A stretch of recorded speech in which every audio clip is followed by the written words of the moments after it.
안녕하십니까, 오토다이리 오종원입니다. 쉐보레 크루즈 디젤 준비했습니다. 1.6L 134마력의 엔진을 올렸고요, 그리고 3세대 6단 자동 변속기를 적용한 새 모델입니다. 이 차 타고 오늘 시승 시작하겠습니다. 함께 하시죠. 자, 먼저 뒷좌석에 앉았습니다. 무릎 앞 공간이 주먹 2개 충분히 들어가죠. 앞시트 뒤쪽을 좀 파놔서 2개가 딱 들어갑니다. 원버튼으로 내려갑니다. 차창은 이렇게 완전히 열리고요, 내려가는 것은 원버튼이 되고요, 차창을 올릴 때는 원버튼으로 닫히지가 않습니다. 당연히 뭔가 이제 걸렸을 때는 자동으로 멈추는 게 아니라 버튼 동작을 멈춰야지 차창이 닫히는 게 멈추게 되겠습니다. 센터 터널은 손가락 길이 높이로 올라와 있습니다. 그렇게 공간을 제약하는 느낌이 없고요. 앉아보면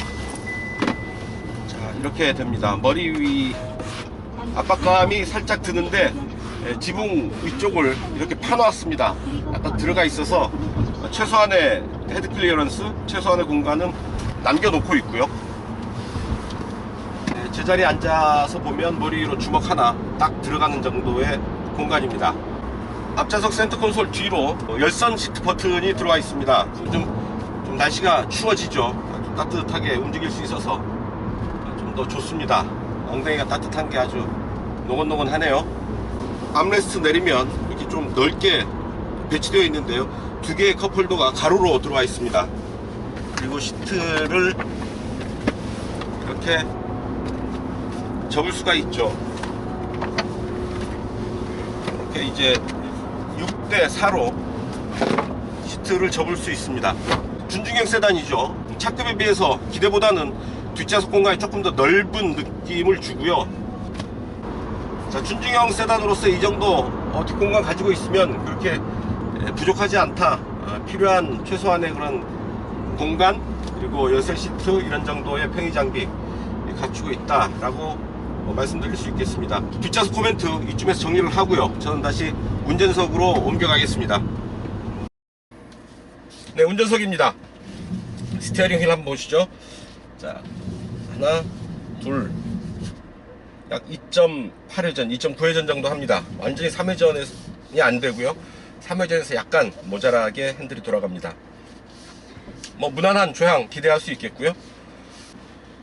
시트는 편안하게 몸을 잘 잡아주고 있고요. 특히 허리 바깥쪽으로 딱 지지해주는 느낌이 있어서 아주 좋습니다. 3세대 6단 자동 변속기죠.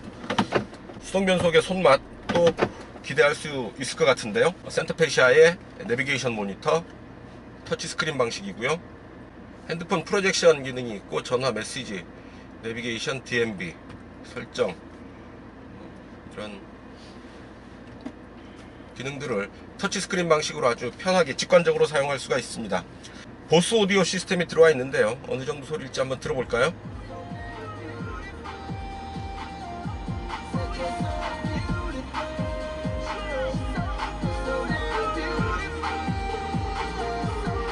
이렇게 어느 정도 질감이 있는 소리 즐기실 수 있겠습니다. 자, 그리고 음성 인식. 명령을 말하거나 도움말이라고 말씀하십시오. 107.7 FM 가기. 107.7 FM 채널 조정 맞습니까? 예. 채널 조정.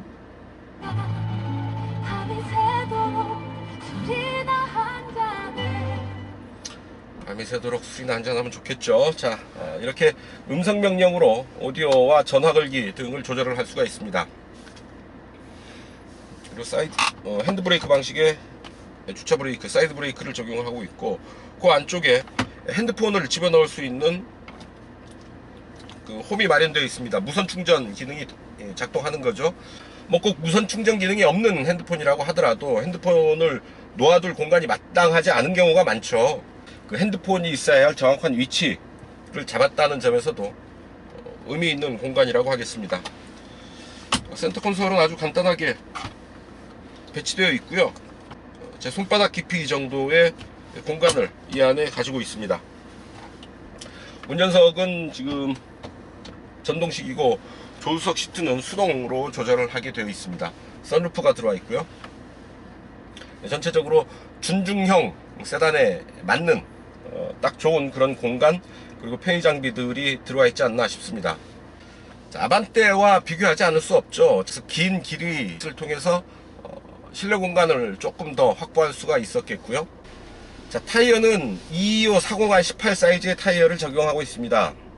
미쉐린 타이어인데요, 준중형 차급에 비해서 아주 고급 타이어를 적용을 했다고 할 수 있겠네요. 자, 연비가 18인치 타이어를 적용할 때는 15.5고요 16, 17인치의 경우에는 16km/L입니다. 디젤 엔진을 적용해서 이 정도 연비를 보인다고 하면 상당히 이제 높은 효율을 기대할 수가 있죠. 아무래도 장거리 운행을 할 때는 높은 연비 덕분에 좀 더 경제적으로 이 차를 운행할 수가 있겠습니다. 문제는 가격일 텐데요. 쉐보레는 오늘 11월 2일입니다. 11월 2일 기준으로 가격을 발표하지 않고 있고요. 6일서부터 이 차가 본격 출고가 되면 그때 가격을 공개한다 라고 얘기를 합니다. 약간의 꼼수가 느껴지죠. 좀 가격을 제외하고 이 차를 평가해 달라 라는 그 의미가 아닐까요? 그동안 쉐보레가 시차를 출시할 때 가격 정책을 조금 오락가락하는 행보를 보였었죠. 이 쉐보레 크루즈도 처음에 출시할 때 가격을 많이 높게 책정을 했다가 여론의 질타를 엄청나게 받았죠. 그래서 출시한 이후에 가격을 내렸던 그런 전력이 있습니다. 왜 그럴까요? 좀 더 자신감을 가지고 공격적으로 좀 움직였으면 좋겠는데, 늘 보게 되면 쉐보레 한국 GM의 어떤 한국 시장에 대한 대응 자세가 그렇게 적극적이고 공격적이라기보다는 상당히 보수적이고 수세적인 그런 자세를 보이는 것은 좀 아쉽습니다. 시장의 2인자의 입장에서 본다면 기아차까지 있으면 뭐 3인자가 되겠네요. 어쨌든 후발주자로서 선두그룹을 쫓아가는 입장에서 좀 더 강한 투지, 이런 부분이 부족해 보이는 것은 상당히 아쉬운 부분이라고 하겠습니다. 스티어링 휠은 아주 가볍게 잘 돌아가고요. 차속 감응형 전동식 스티어링 휠이죠. 디젤 엔진인데 느낌이 가볍네요. 역시 엔진 소리는 디젤인 것을 바로 드러내는데 차의 움직임은 가볍게 첫 발짝을 뗍니다. 앞에 맥퍼슨 스트럿, 그리고 뒤에는 토션빔 방식의 서스펜션을 적용을 하고 있습니다. 거기에 18인치 미쉐린 타이어가 노면을 붙들고 있고요.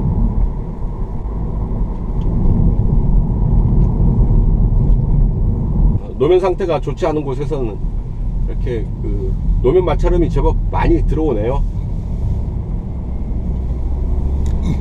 거기에 이제 엔진 소리까지 같이 겹쳐서 들리면 실내는 그렇게 조용하지 않은 상황이 됩니다. 차의 결함이라기보다는 도로의 결함으로 보는 게 맞죠. 도로가 워낙에 시끄러운 그런 도로들이 있죠. 시멘트 도로이거나 노면에 굴곡이 많은 그런 도로에서는 아무래도 좀 시끄러운 상황을 피할 수가 없습니다. 디젤 엔진 특유의 굵은 토크감 역시 중저속 구간에서 확연하게 느낄 수 있습니다. 이 차 최대 토크 32.6kgm 고요. 아반떼가 30.6kgm의 토크를 보입니다. 토크는 크루즈가 조금 더 우위에 있다고 얘기할 수 있겠네요. 자, 이제 과속방지턱 넘어갑니다. 이 서스펜션이 다시 수축됐다가 이완할 때 충격이 좀 크게 느껴지는데요. 딱 소리가 날 정도로 소리도 클 뿐 아니라 충격도 제법 크게 느껴집니다. 이 부분은 좀 문제가 아닐까 싶습니다. 서스펜션을 좀 더 정밀하게 세팅을 해야 되지 않을까 싶습니다. 자, 오르막 산길인데요. 노면 충격이 잘 정돈되지 않고 그대로 전달되는 느낌입니다. 특히 뒷바퀴가 그러는데요. 뒷바퀴 토션빔이죠. 일체식 서스펜션 의 문제를 그대로 드러내는 거 아닌가 싶은데요. 내리막길인데요. 수동 변속 모드가 있어서 좀 더 적극적으로 차를 컨트롤할 수가 있죠.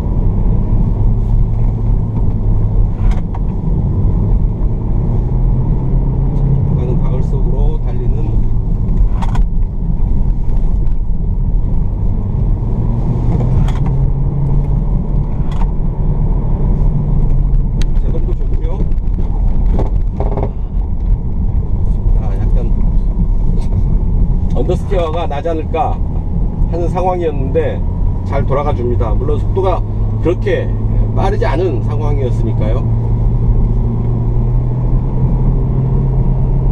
자, 누누이 제가 말씀드리지만 오버스티어, 언더스티어는 차의 구동 방식에 영향을 받는다고 흔히 알고 있죠. 하지만 차의 구동 방식보다는 차의 속도에 영향을 더 많이 받습니다. 빠르면 그런 의도하지 않은 운전자의 의도를 벗어나는 조향 특성이 나타나는 거죠.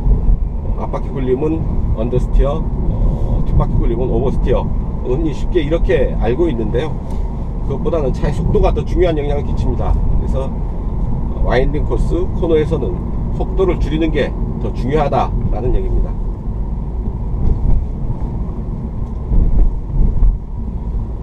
좀 거칠게 한번 넘어가. 시속 60km 안팎의 중저속 구간인데 적당한 바람소리, 그리고 노면에서 올라오는 소음, 적당한 수준의 소음 들립니다.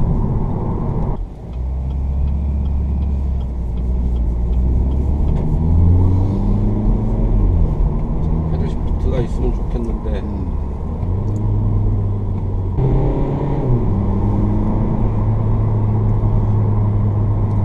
3단으로 자동 변속이 되네요. 수동 변속 모드에서도. 쉐보레 GM의 변속기들이, 그러니까 수동 변속 모드에서는 자동 변속이 일어나지 않는 특성이 있었는데요. 그 특성이 이제 변한 것 같습니다.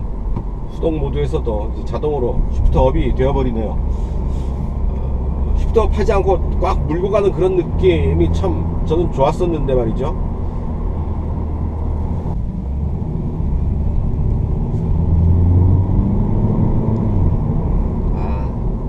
완전히 만추, 가을이 깊었네요.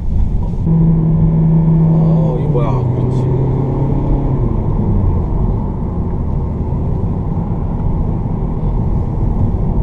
이 단을 끝까지 유지하나 싶었는데 툭 놓아버립니다.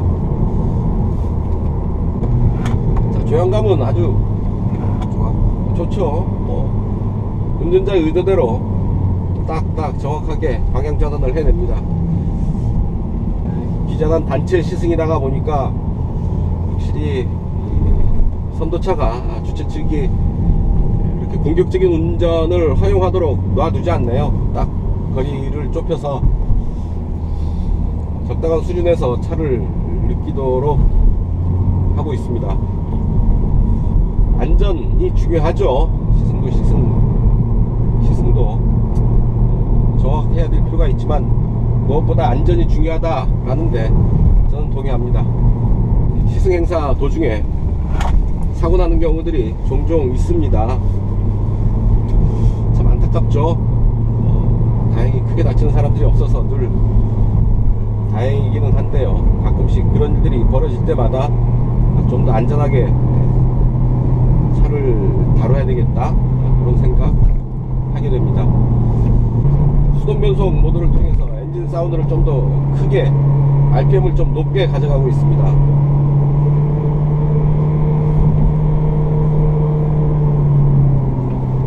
연비가 뚝 떨어졌죠. 11.1,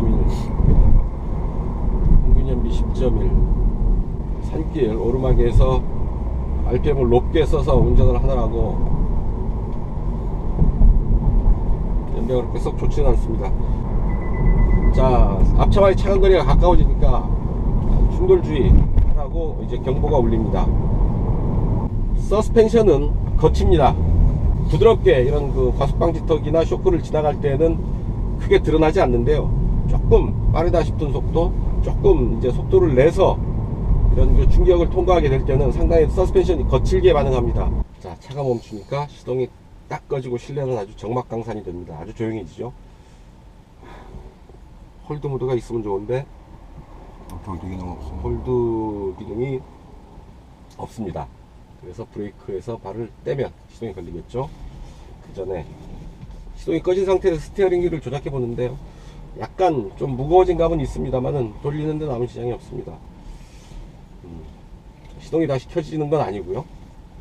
이런 부분은 보면 상당히 오토스탑 기능이 좀 더 많이 좋아졌다 라고 볼 수 있죠. 자, 이제 브레이크에서 발을 뗄 때 시동이 걸리는 느낌 어떨죠? 상당히 부드럽게 시동이 걸립니다.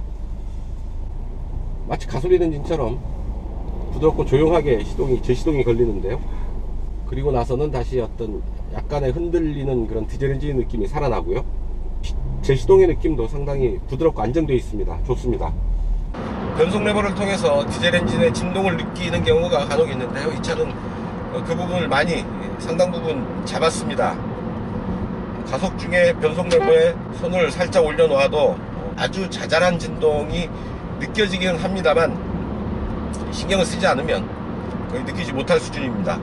주행 모드가 따로 없습니다. 스포츠 모드, 에코 모드, 스포츠 에코, 노멀, 컴포트 이런 주행 모드를 선택할 수 있는 기능이 아예 빠졌습니다. 그냥 운전자는 운전에만 집중하면 되는 거죠. 굳이 스포츠나 에코로 달리고 싶다라는 운전자의 의지는 가속 페달의 깊이로 전달하면 되는 거고요. 따로 버튼을 선택할 수가 없습니다. 이런 심플한 구성이 오히려 합리적인 면도 있죠. 운전자는 그냥 가속 페달을 통해서 자신의 의지를 전달하면 될 테고요. 평소에 되게 이제 에코나 컴포트 모드로 달릴 텐데요. 달리고 나서 필요할 때 스포츠 모드로 갔다가 다시 되돌아오는 것을 잊어버리는 경우들이 생길 수 있습니다. 이를테면 레스토랑, 아주 고급 레스토랑에 가서 어떤 고기를 먹을래? 미디움 레어 웰던 어느 정도로 구워줄까? 미디움 웰던이냐, 미디움 레어냐? 선택의 단계가 아주 복잡하죠. 주행 모드 버튼이나 여러 가지 이제 차의 주행 환경을, 주행 모드를 세팅하는 게 바로 그런 부분이 아닐까 싶은데요. 그만큼 정교하게 나의 운전 의지를 전달하면서 정교하게 이 차를 다룰 수 있다라는 장점이 있는 반면에는 또 이것저것 이렇게 선택하려는 게 많아. 귀찮아, 복잡해. 나는 그냥 스티어링 휠 잡고 가속 페달 밟으면서 운전하면 되지 정도의 마인드를 가지신 분이라고 한다면 딱 좋은 구성이라고도 할 수 있겠습니다. 자동차 전용도로에 올라섰고요. 이제 본격적으로 달려보도록 하죠. 자, 가속 페달 끝에서 살짝 한 번 더 걸립니다. 킥다운 버튼이죠. 쭉 마저 밟고 가면 가속이 좀 더 강하게 일어나고요. 제법 빠르게 속도를 끌어올립니다. 제동 좋고요. 고속에서도 차체의 무게와 속도를 잘 컨트롤합니다. 되게 세팅을 했습니다.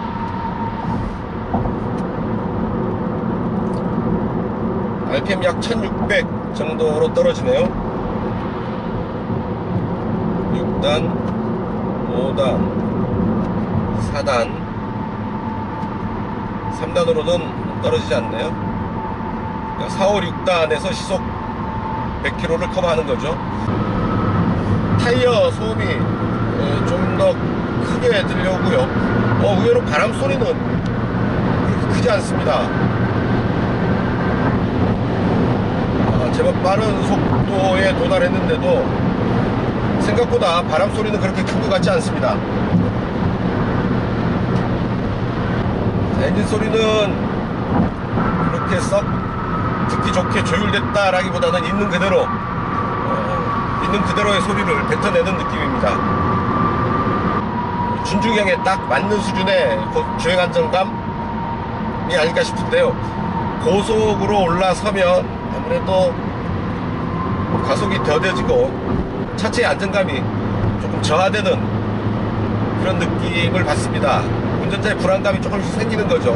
속도를 올리면서 주행 속도와 체감 속도의 차이 그렇게 크지 않고요. 있는 그대로의 속도를 보여주는 것 같습니다. 고속주행 상황에서 타이어 마찰음이 좀 더 크게 들립니다. 바람 소리는 의외로 적고요.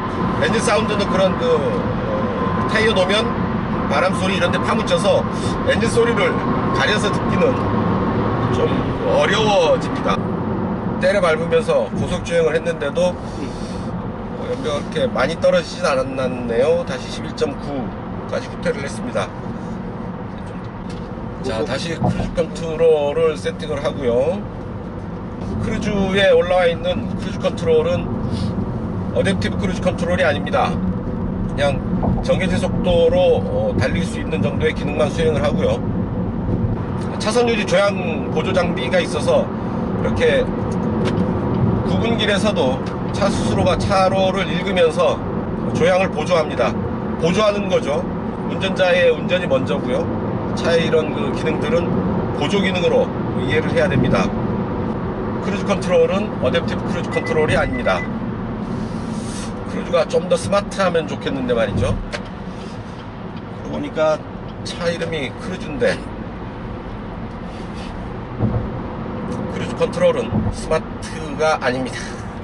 자, 에이카스 레인 키핑 어시스트, 또 차로를 갈지자로 왔다 갔다 합니다. 지금 왼쪽 차로 붙어서 밟고 오른쪽으로 왔다가 오른쪽 차선 보고 다시 왼쪽으로 오고. 차급에 비해서 본다면 뭐 준중형 세단에 있는 게 어딥니까? 그 정도라도 있어서 좋기는 한데요. 사실은 GM 캐딜락에서도 비슷한 반응을 보인다라는 얘기죠. 어차피 완전 자율 주행으로 가는 단계라고 본다면 이런저런 그 미완의 부분들, 부족한 부분들을 앞으로 지속적으로 수정 보완해 나가면서 이런 기술 개발이 이루어져야 되지 않을까 싶습니다. 어쨌든 준중형급에는 딱 좋은 정도의 그런 그 ADAS 시스템이 아닐까 싶습니다. 반자율 운전 보조 시스템이죠. 이제 중저속 구간 그리고 고속 구간에서 준중형 세단이 보여줄 수 있는 최적화된 그런 성능 보여주지 않나 싶습니다. 아주 고성능 아니죠. 그리고 디젤 엔진 134마력의 힘이라고 한다면 필요한 만큼의 힘은 가졌다고 보이고요. 충분한 디젤 엔진의 효율 역시 마치 갖췄습니다.